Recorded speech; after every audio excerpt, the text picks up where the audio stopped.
बच्चों, कैसे हैं आप? ठीक ठाक हैं? होपफुली आप सब लोग खैर खैरियत से होंगे और अपना क्वारंटीन जो है उसको पॉजिटिवली यूज़ करेंगे। मैं बार बार ये बात कहता हूँ। इस फुर्सत के लम्हात को हम 2-4 दिन पहले भी काफ़ी डिस्कस कर रहे थे कि फुर्सत एक बड़ी पॉजिटिव चीज़ भी है और बड़ी डिस्ट्रक्टिव चीज़ भी है। आपके लिए जो है ये बड़ी तबाहकुन भी साबित हो सकती है अगर आप उसको प्रॉपर्ली यूटिलाइज ना करें। सो इस हवाले से जो है इसको जानना थोड़ा ज़रूरी है कि अपनी फुर्सत को कैसे यूटिलाइज करें, कोशिश करें अपने स्टडीज़ पर फोकस करें। मुझे आइडिया है, मैं बड़ा बरमला इस हवाले से कह रहा हूँ कि मुझे पता है कि लाइक अगर आपके सामने कोई इमीडिएट चैलेंज ना हो तो आपके लिए अपने आप को फोकस रखना बड़ा मुश्किल होता है। इट इज़ वेरी टफ कि आपके सामने कोई इमीडिएट चैलेंज भी नहीं है और फिर भी आपने अपने आप को जो है वो फोकस रखना है। तो शायद अगर ये मुझे भी ऐसा कहा जाएगा तो मेरे लिए भी शायद ऐसा करना मुमकिन नहीं होगा। यही वजह है कि आप देखते हो कि बच्चे उस वक्त पढ़ना शुरू करते हैं जब टेस्ट आता है, और जब टेस्ट से एक दिन पहले हम टेस्ट की तैयारी कर रहे होते हैं, एग्जाम से 2-3 महीने पहले हम सीरियस होते हैं पढ़ने में।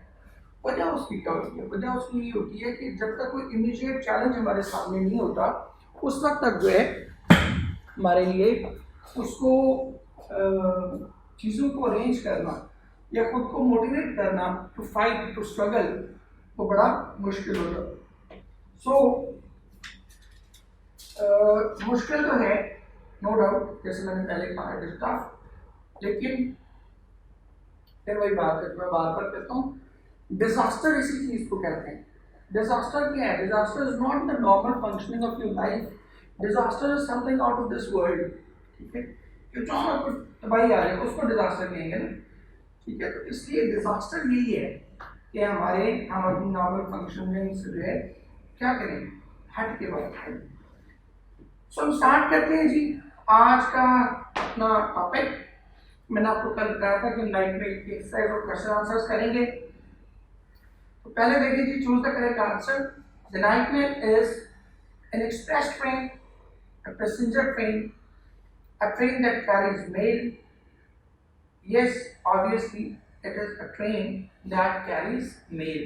उसके नाम ही में जाहिर है, एमसीक्यूज हम कह रहे हैं इसके नाइट मेल के।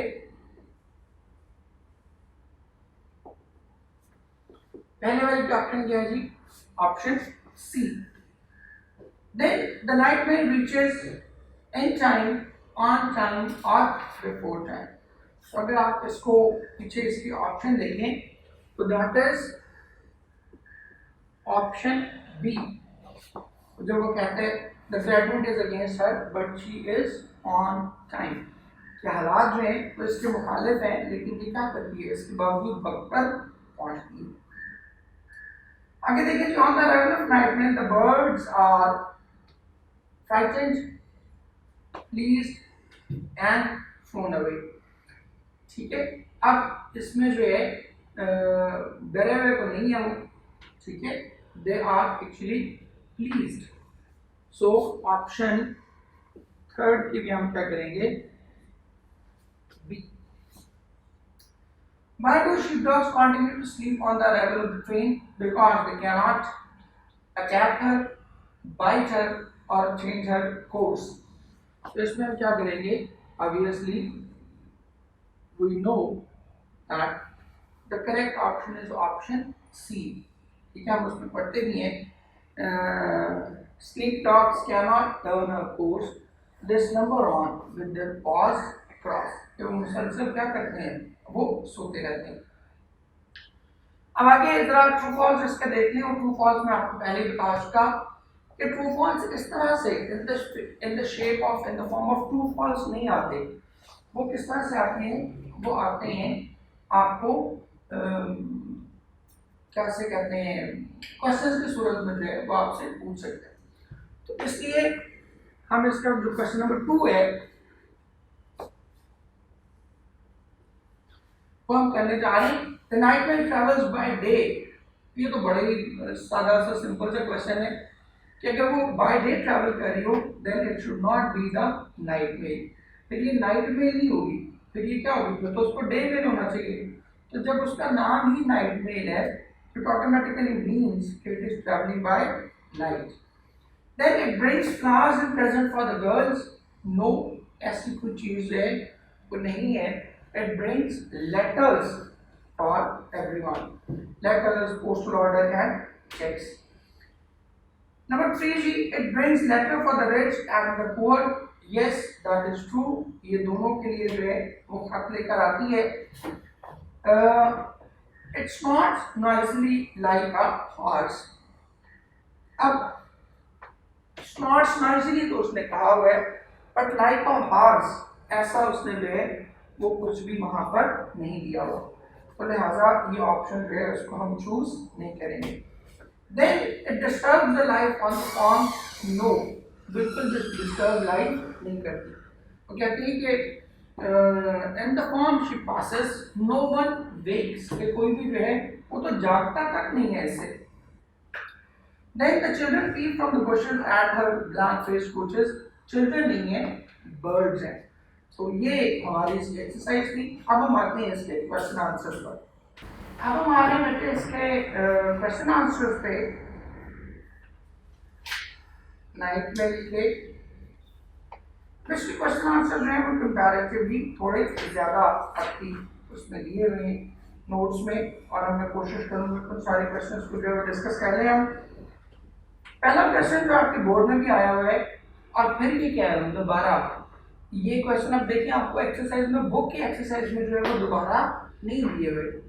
ठीक है, अब देखिए what is the nightmare and what does it bring. बड़ा कॉमन सा क्वेश्चन है ये तो. ठीक है, इसी को बोर्ड में उन्होंने और तरीके से भी पूछा हुआ. What kind of train has been described by the poet in the poem nightmare.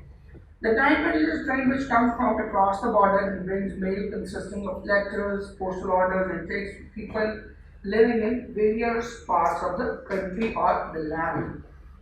There are hurdles in its way, but it is never late. ठीक है, कि वो मुश्किलात को दूर करती हुई क्या करती है, इसके बावजूद वो अपने टाइम पर जो है वो पहुँच जाती है. For whom does the nightmare bring mail? कि वो किसके लिए मेल लेकर आती है. It brings letter for the shopkeeper and for the girl next door. इसको आप ये भी थोड़ा सा एक्सपेरिमेंट भी कर सकते हैं. It brings letter for everyone because वो postal order और checks जो हैं वो भी किसके लिए ला रही है, सबके लिए ला रही है. तो आप इसको थोड़ा सा मॉडिफाई भी कर सकते हैं कि नाइटमेयर सर्व्स एवरीवन, ये हर किसी को जो है वो क्या करती है, सर्व करती है. What kind of letters does the nightmail carry? कि किस तरह के letters जो है वो लाती है. The nightmail carries all kinds of letters. It carries letter for the rich as well as for the poor. यहाँ भी आप थोड़ा सा इसको मॉडिफाई कर सकते हैं कि लेटर्स के साथ साथ आप पोस्टल ऑर्डर और चेक्स का जिक्र भी कर सकते हैं. ठीक है, ये मुख्तलिफ तरह की मेल, क्योंकि वहाँ पर मेल की बात हो रही है ऊपर वाले जुमले में ना, अगर उस टाइप का सेंटेंस है तो नीचे आप उसको थोड़ा मॉडिफाई कर सकते हैं. आगे देखिए, what is the reaction of the sheep dog on the arrival of the nightmare. कि जब नाइटमेयर वहाँ पहुँचती है तो शीप डॉग जो है उनका रिएक्शन जो है वो बुनियादी तौर पर क्या होता है. ये भी आपके बोर्ड में 2015 में आया हुआ है. The sheepdogs do not bother to run after the train as they know they cannot cause her many obstructions or change her course. Obstructions कहते हैं basically रुकावटों को. They are unmindful of the mail and sleep undisturbed. Unmindful कहते हैं लापरवाह. They are unmindful of the mail and sleep undisturbed with their heads on their paws. उन्हें इस बात की कोई परवाह नहीं होती और वो उसी तरह से वो मुसलसल क्या करते हैं, मुसलसल सोए रहते हैं. Then next आप देखिए जी, और कहते हैं what happens at the farm as the nightmail passes away. जब नाइटमेल वहाँ से गुजरती है, फार्म हाउस से गुजरती है, फार्म से सॉरी गुजरती है, तो उस वक्त जो है वो क्या होता है, वो कहते हैं at the farm nobody wakes at the arrival of the nightmail. There is no disturbance, only a jug in the bedroom gently shakes. कि बज़ाहिर जो है वो कोई डिस्टर्बेंस क्रिएट नहीं होती, सिर्फ वो जो एक बेडरूम में पड़ा हुआ जो जग है वो हल्का सा जो है उसमें लर्जिश जो है वो पैदा होती है. नेक्स्ट देखिए जी, Why do birds stare at the night mail? कि जो बर्ड्स हैं वो उस पर जो है वो क्यों आखिर उसको जो है इतने वार से देखते हैं. Unlike human beings, birds have no interest in the night mail. To them, its coaches are expressionless, so they stare from bushes at its blank-faced coaches. ठीक है जी. अच्छा, अब यहाँ पर जो क्वेश्चन है ना उनमें एक चीज आपने देखनी है.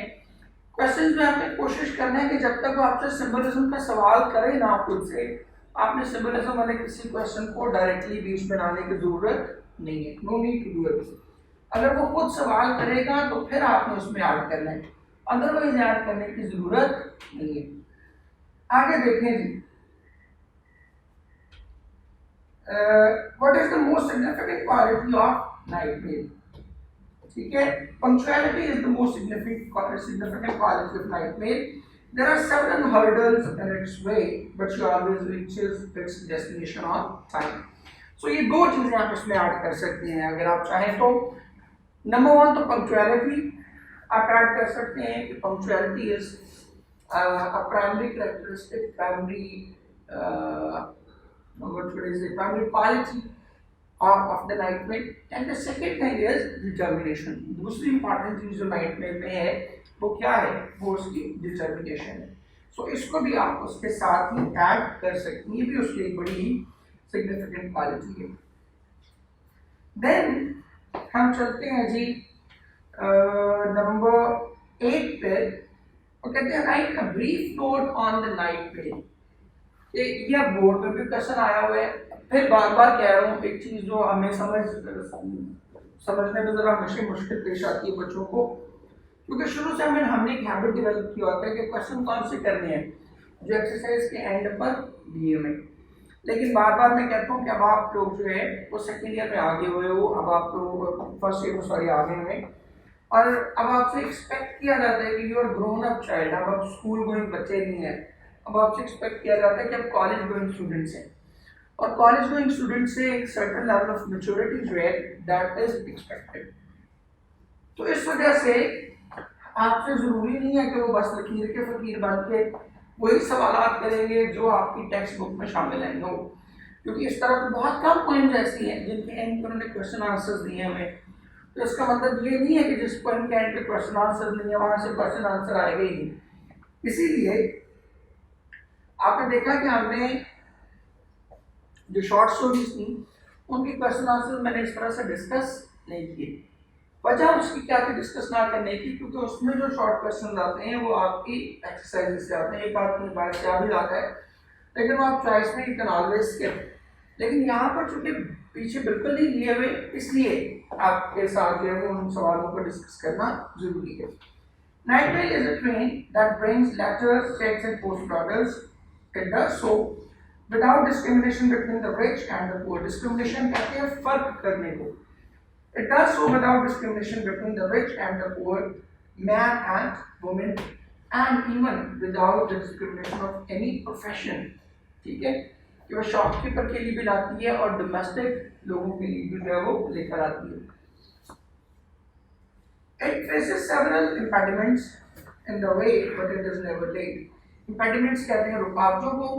इसके रास्ते में जो है वो बेशुमार तरह की रुकावटें जो है impediments, hindrances जो है वो बेसिकली आती हैं, लेकिन इसके बावजूद ये अपने आप को जो है वो कभी भी लेट नहीं करती.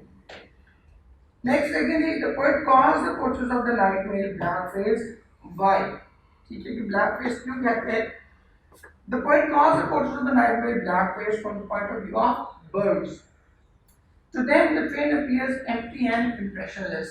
हाँ, obviously उनके लिए वो क्या है, बिल्कुल एक डल ड्रैब चीज है. This suggests a contrast to the attitude of people who must be concerned with its arrival, for it brings letters, checks and postal orders for them. In a way, ये एक तजाद को भी रिप्रेजेंट करती है कि वो लोग जिनके लिए नाइट मेल इंपॉर्टेंट होती है वो क्या करते हैं, वो उसकी आमद पर बड़े खुश होते हैं, वो उसकी आमद को बड़ा सेलिब्रेट कर रहे होते हैं. ऑन द अदर हैंड वो लोग जो इसकी आमद से खुश नहीं होते वो क्या करते हैं, दे फील, वो जो हम पंजाबी में एक टिपिकल एक्सप्रेशन यूज करते हैं ना, सानू की तो दे फील कि सानू भी, हमें इसकी कोई परवाह नहीं। तो ये जो दो लोगों का जो तजाद है इसको बेसिकली रिप्रेजेंट करता है ये जुमला ब्लैंक फेस, ठीक है। और ऑब्वियसली ये उसकी स्ट्रगल को भी रिप्रेजेंट करता है कि after going through all the struggle of going through all the tough patches of life, वो क्या है, nightmare has become dull and dry. Clear जी। अब हम आते हैं, कल मैंने आपसे कहा था कि हम लेटर्स करेंगे और साथ में कुछ अपना ग्रामर का काम करेंगे, बिकॉज हमारा साथ साथ उसको चलाना दैट इज कंपल्सरी। तो लेटर हम आज करने जा रहे हैं बेटे, लेटर नंबर 3 है आपका। Write a letter to your younger brother advising him to avoid bad company. क्या आपने अपने छोटे भाई को जो है वो खत लिखना है और उसे बताना है कि अपनी बुरी कंपनी जो है, जो बुरी सोबत है, उससे दूर रहे। तो बाकी तो सारा वही लिखेंगे जो पैटर्न आपने देख लिया हुआ है कि this is my third letter this month but no response from you, कि ये इस महीने मैं तीसरा खत लिख रहा हूँ लेकिन तुम्हारी तरफ से कोई किसी भी तरह का जवाब नहीं आ रहा। This shows you have at least respect for your elders. This shows that you have least respect for your elders and no concern for your future. Least कहते हैं बिल्कुल ना होने के बराबर। कहते हैं कि इसका मतलब ये है कि तुम्हारे दिल में बड़ों की इज्जत जो है बिल्कुल ना होने के बराबर है। And no concern for your future. Concern कहते हैं केयर, और तुम्हें अपने मुस्तकबिल की भी जो है वो कोई परवाह नहीं है। I have talked to your class teacher and your hostel superintendent. कि मैंने तुम्हारे जो क्लास टीचर है उनसे भी और तुम्हारे जो हॉस्टल के सुपरिटेंडेंट हैं उनसे भी बात की है। I am shocked to know that you have taken to bad company. ठीक है, शॉक्ड हैरान रह जाना, अमेज्ड, एस्टाउंडेड, अपॉल्ड, इस कॉन्टेक्स्ट में हम यूज करते हैं। ठीक है, I am shocked to know कि मैं ये जानकर बड़े शदीद परेशान हूँ that you have taken to bad company, कि तुमने क्या किया है, बुरी सोबत इख्तियार कर ली है। Your late night wanderings have earned you a warning from the college authorities. Wanderings कहते हैं आवारागर्दियाँ, कहते जो तुम रात को, तुम्हारी जो रात देर तक की जो आवारागर्दी है उनकी वजह से तुम्हें कॉलेज इंतजामिया की तरफ से, कॉलेज अथॉरिटीज की वजह से क्या है, एक वार्निंग नोटिस भी इशू हो चुका है। Dear brother, a man is known by the company. ये बड़ा फेमस प्रोवर्ब है, a man is known by the company he keeps, कि इंसान जो है वो क्या है, हमेशा अपनी सोबत से पहचाना जाता है। और इस पे मैं एक आध मिनट आपको जरूर लूंगा। देखिए, वो एक बड़ी फेमस कहावत है, वाल्मीकि शादी का ये जुमला है।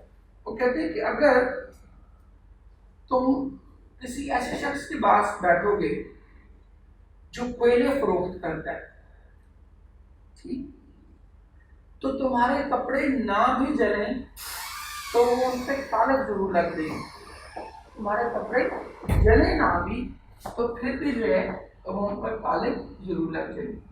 और दूसरी तरफ आप फरमाते हैं कि अगर तुम किसी ऐसे शख्स के पास बैठो जो इतर का कारोबार करता है, इतर फरोश के पास बैठोगे तो तुम्हें इतर ना भी लगे लेकिन तुम्हारे कपड़ों से खुशबू जरूर आएगी, तुम्हारे कपड़ों से जो है वो एक महक जरूर आएगी।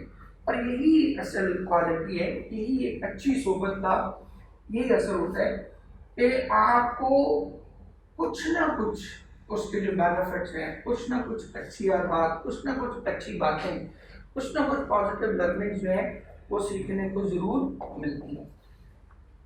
ठीक है जी। सो इस कॉन्टेक्स्ट में जो है ये कहा जाता है कि a man is known by the company he keeps. Bad company will spoil your reputation. Reputation कहते हैं शोहरत, spoil कहते हैं ज़ाया करना। कहते हैं कि बुरी शोहरत जो है वो क्या करेगी, तुम्हारी रेपुटेशन को, तुम्हारी शोहरत को तबाह कर देगी। And malign the name of your family. malign कहते हैं उसको दागदार करना, बदनुमा बनाना। Underline the name of your family, और तुम्हारे खानदानी वकार को भी क्या करेंगे, उस पर भी धब्बा लगा देंगे। Bad boys are time servers, ठीक है, कि बुरे लड़के जो हैं वो क्या करते हैं, वो वक्ती दोस्ती जो है वो निभाते हैं, ठीक है। टाइम सर्वर्स कहते हैं कि बस वक्त के मुताबिक देखकर चलते हैं, वक्ती दोस्त, ठीक है, जरूरत के दोस्त। Bad boys are time servers कि वो क्या होते हैं, जो सिर्फ वक्त गुजारी कर रहे होते हैं। They will leave you in the lurch, lurch कहते हैं मुश्किल वक्त, कि अगर तुम्हारे पे कल को कोई मुश्किल वक्त आया तो वो क्या करेंगे, हमें बिल्कुल छोड़ देंगे। You must take a decision, तुम्हें फैसला लेना है। दिस विल मेक और मार योर फ्यूचर, मार कहते हैं डिस्ट्रॉय करना, कि यही चीज़ जो है वो तुम्हारे फ्यूचर को बना भी सकती है, और यही चीज़ क्या है, तुम्हारे फ्यूचर को तबाह भी कर सकती है। You showed excellent results in matriculation examination. matriculation examination में तुम्हारे जो रिजल्ट्स थे वो बहुत ही ज़्यादा शानदार थे। You have a great opening in life before you. कहते कि तुम्हारे सामने ओपनिंग कहते हैं मौके, अपॉर्चुनिटीज, चांसेस, कहते कि तुम्हारे पास जिंदगी में बेशुमार शानदार मौके जो है वो अवेलेबल हैं।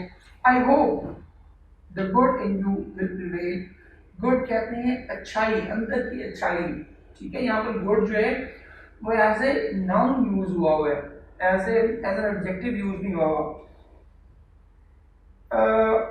I hope the good in you will prevail, कहते कि मुझे उम्मीद है कि तुम्हारे अंदर की अच्छाई, प्रिवेल बाकी रहना, सस्टेन करना, कि वो जो है वो गालिब आएगी। And you will start doing first rate work, और तुम जो है अव्वल दर्जे का काम, जो बेहतर काम है, बेहतर काम क्या है, पढ़ाई, कि तुम वापस जो है वो बेहतर दर्जे के काम की तरफ, ज़्यादा मुनासिब काम की तरफ जो है वो क्या करोगे, लौट जाओगे। You should make the best use of your time, तो तुम्हें अपने वक्त का जो है वो बेहतरीन अंदाज में इस्तेमाल करना चाहिए। You must not forget that people talk of killing time while time quickly kills them. हाँ, ये बड़ी इंपॉर्टेंट बात है। वैसे आप बच्चों से शेयर कर रहा हूँ कि हम समझते हैं कि हम वक्त को ज़ाया कर रहे होते, हम वक्त को ज़ाया नहीं कर रहे होते, वक्त हमें ज़ाया कर रहा होता है। हम टाइम वेस्ट नहीं कर रहे होते, टाइम हमें वेस्ट कर रहा होता है, ठीक है, वो हमें ज़ाया कर रहा होता है, हम वक्त को ज़ाया नहीं कर रहे होते। सो इस हवाले से बहुत ज़रूरी है, ख़ास तौर पे इस करंट सिचुएशन में जिसमें हम आप सभी सर्वाइव कर रहे हैं, we have ample amount of time, इस टाइम को यूटिलाइज करें। जरूरी नहीं है कि किताब ही पढ़ें आप, क्योंकि किताब पढ़ने से हमारे मेजॉरिटी बच्चे जो है वो ज़रा फील करते हैं कि आप जो मर्जी हो, आप जो ही नाम लेंगे ना किताब पढ़ने का, तो वो बच्चा कहेगा कर दी ना उस्तादों वाली बात, उस्तादों वाली हरकत की है ना, ठीक है, चलती मेटी खींचतान के आपकी तान कहाँ टूटी है, किताब पढ़ने को टूटी। आई डू नॉट इंसिस्ट कि आप ज़रूर किताब ही पढ़ें, आप बहुत कुछ सीख सकते हैं। You can watch movies about science, technology, about new concepts, दुनिया बहुत डेवलप कर रही है। और एक और चीज़ जो मैं हमेशा कहा करता हूँ कि आज की दुनिया में सिर्फ वही शख्स जाहिल रहेगा जिसने तहैया किया हुआ है कि मैंने जाहिल ही रहना है। Otherwise sources of information, sources of knowledge इस कदर ज़्यादा है, सोर्सेज ऑफ डेवलपमेंट इस कदर ज़्यादा है कि आप उनका तसव्वुर नहीं कर सकते, ठीक है। आप इंटरनेट पे चले जाएं तो आपके पास बेपनाह तरह की इंफॉर्मेशन जो है वो अवेलेबल है आपको। मतलब आप कुछ भी ना आप देखें, आप अगर दुनिया के मोटिवेशनल स्पीकर्स को ही सुन लें तो वो भी इट्सेल्फ आपके लिए जो है वो एक बड़ी इफेक्टिव यूजेज ऑफ टाइम हो जाएगा। आप किताब पढ़ना नहीं चाहते, ठीक है, क्योंकि ऑब्वियसली रीडिंग एक मुश्किल काम है, आप किताब पढ़ना नहीं चाहते, मत पढ़ें। आप दुनिया के जो मेजर नॉवेल्स जितनी हैं उन सब पे मूवीज बनी हुई हैं, आप वो मूवी देखने का, ठीक है, वहाँ से आप अगर आप कुछ खुद पढ़ के नहीं ग्रैब करना चाहते तो वहाँ से आप जो है तो अपनी बहुत सी लर्निंग डेवलप कर सकते हैं। साइंस एंड टेक्नोलॉजी पर जितनी ये नई थेरीज आ रही हैं, जितने नए लोगों ने काम किया है, इन सब के डॉक्यूमेंट्रीज जो है वो अवेलेबल है यूट्यूब पे, आप वहाँ जाके उनको देख सकते हैं। ठीक है, तो कुछ ना कुछ जो है वो अपने इस टाइम को इफेक्टिवली यूज करना सीखें। ठीक है, because that is the best thing you can do. ये बेहतरीन काम है जो बुनियादी तौर पर आपको करना चाहिए। ठीक है जी। सो टाइम यूजेज के हवाले से ये बात थी, मैंने कहा मैं आप बच्चों से शेयर कर दूं। जरूरी फिर वही बात करूंगा, जरूरी नहीं कि आप किताब ही पढ़ें, बल्कि अपनी मल्टीपल वेज को स्किल सीख लें। ठीक है, बहुत से ऐसे इदारे हैं जो आपको ऑनलाइन स्किल्स सिखाते हैं। ठीक है, बहुत सी चीज़ें ऐसी हैं जो मतलब खास तौर पे यही सोशल मीडिया जो आप बच्चे इतना यूज़ करते हो, इसे सोशल मीडिया को आप यूज़ कर सकते हो फॉर मेकिंग अ करियर। ठीक है, और फॉर अर्निंग योर लाइवलीहुड, तो वहाँ भी आप उसको इस्तेमाल कर सकते हो। तो ये मल्टीपल चीज़ें हैं जो कि आप ऑप्शंस परसू कर सकते हैं। You must not forget that people talk of killing time while time quickly kills them। ठीक है, तुम्हें याद रखना चाहिए कि लोग तो कहते हैं ना कि हम वक्त को ज़ाया करें, एक्चुअली वक्त जो है वो क्या कर रहा होता है, उन्हें किल कर रहा होता है। आई hope you will turn over a new leaf. Turn over a new leaf ये एक इडियम है जिसका मतलब होता है नए सिरे से जिंदगी को शुरू करना। I hope you will turn over a new leaf and give your family something pleasant to hear. कि मुझे यकीन है कि तुम एक नई जिंदगी का आगाज करोगे और अपने खानदान को कोई अच्छी बात सुनने का जो है वो मौका फराहम करोगे। ठीक है जी, योर ब्रदर XYZ। तो ये हमारा लेक्चर था जी। अब हम आते हैं अपने इडियम्स पर, सॉरी इडियम्स कह दिया, फिर वर्ड्स पर।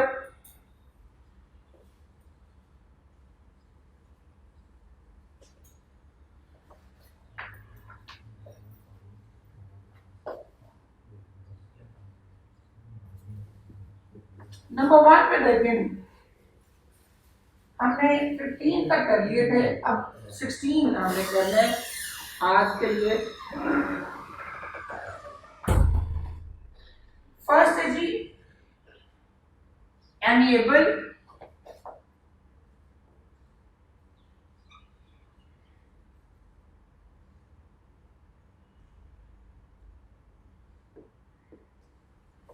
एमिएबल जो है ये कहते हैं खुश मिजाज शख्स को जो है इसको हम कहते हैं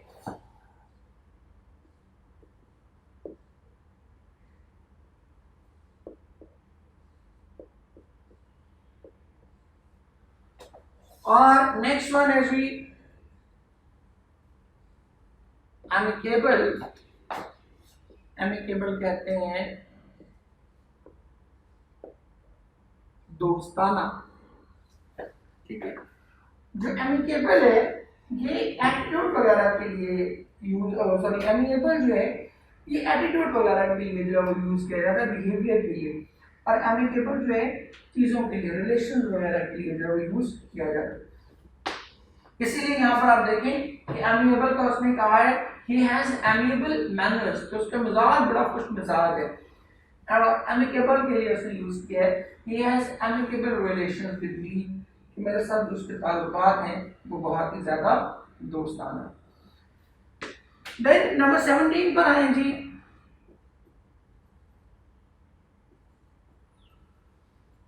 अमंग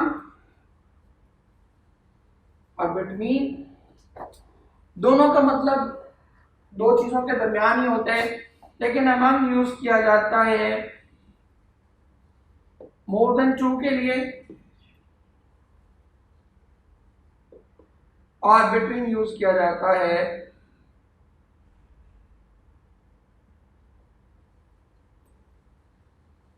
और सिर्फ दो चीजों के लिए जो है वो क्या यूज किया जाता है, बिटवीन यूज किया जाता है। यहाँ पे उसने एग्जांपल भी उसकी दी हुई है, he found a book among a pile of old books। a pile of old books है बेतहाशा किताबें हैं और उसमें से क्या है, कोई एक किताब जो है वो से ढूंढी है। और बिटवीन का क्या है, Peter stand between Mary and Jane, कि मैरी और जेन दो लोग थे और पीटर क्या किया, उनके दरमियान कबाब में हड्डी बन गया। ठीक है, तो ये दो लोगों के दरमियान। नेक्स्ट वन देखिए जी,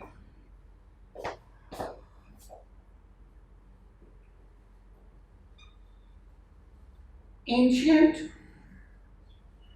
और ओल्ड। एंशियंट कहते हैं, ये हम यूज करते हैं नॉन लिविंग के लिए, और इसको कहते हैं ये कदीम के मानों में इस्तेमाल होता है। ओल्ड नॉर्मली जो है ये लिविंग बींग्स के लिए इस्तेमाल किया, नॉन लिविंग के लिए भी कर सकते हैं, लेकिन नॉर्मली लिविंग बींग्स के लिए किया है। जैसे हम कहते हैं Lahore is an old city, ठीक है, तो इसका मतलब होता है पुराना। पुराना और कदीम में क्या फर्क होता है, कदीम होता है बहुत पुराना, कायम अली शाह के दौर का, ठीक है, उसको हम क्या कहेंगे, एंशियंट। और ओल्ड जो है वो हम इसको कहेंगे पुराना। एक तो लिविंग बींग्स के लिए, एंशियंट लिविंग बींग्स के लिए इस्तेमाल नहीं हो सकता, ठीक है। जैसे मैं ये नहीं कह सकता कि योर ग्रैंडमदर इज एंशियंट या your grandmother is very ancient, क्या कहूँगा, your grandmother is very old. एक तो ये फर्क है। दूसरा फर्क ये है कि ओल्ड पुराना और एंशियंट बहुत ही ज्यादा पुराना, ठीक है, कदीम के मानों में जो है इसको इस्तेमाल किया जाता है। नेक्स्ट अगर हम वर्ड देखें तो दैट इज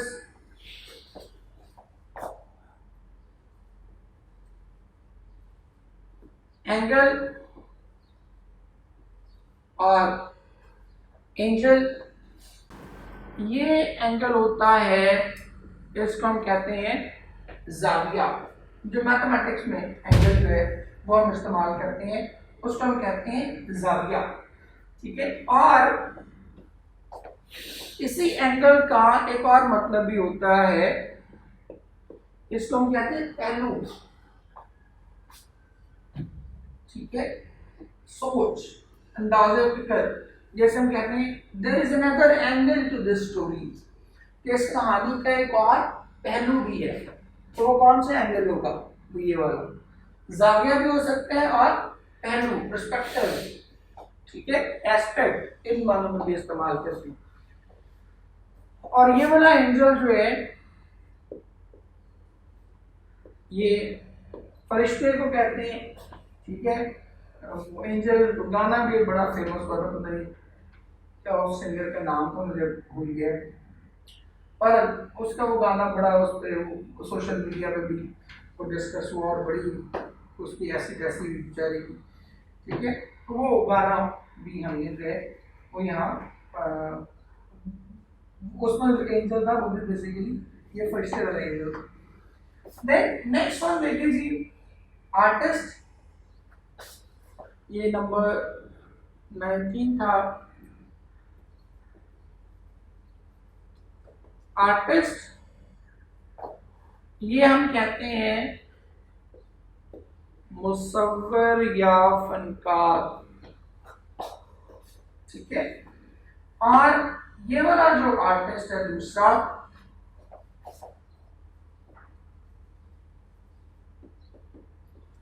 ये कहते हैं पेशावर गुलकार या गवैया। ये गवैया है, गोया ना पढ़ लीजिएगा इसे, ठीक है, पेशेवर गुलकार या पेशेवर गवैया, ठीक है। एग्जांपल्स भी इसकी आपके पास मौजूद हैं। वो कहता है Picasso was a great artist, ठीक है। तो पिकासो क्या था, बहुत मुसव्विर था, बेसिकली बहुत बड़ा। तो उसकी बारे में उसने कहा था कि Picasso was a great artist. तो यहाँ पर हम क्या करेंगे, पिकासो के बारे में अब हमारे पास टाइम नहीं है, लेक्चर वाइंड अप कर रहे हैं। नेक्स्ट लेक्चर में इंशाल्लाह आपको इस पर बड़ी खूबसूरत बात जो है पिकासो की सुनाऊंगा, और दूसरा artist, many artist of part as the show, कि बहुत से आर्टिस्ट जो थे उन्होंने इस शो में हिस्सा लिया। ठीक हो गया बेटे। इसके साथ ही हम इस लेक्चर को वाइंड अप करते हैं। नेक्स्ट लेक्चर में कल आप बच्चों से इंशाल्लाह मुलाकात होगी। Thank you very much. जीते रहें, खुश रहें।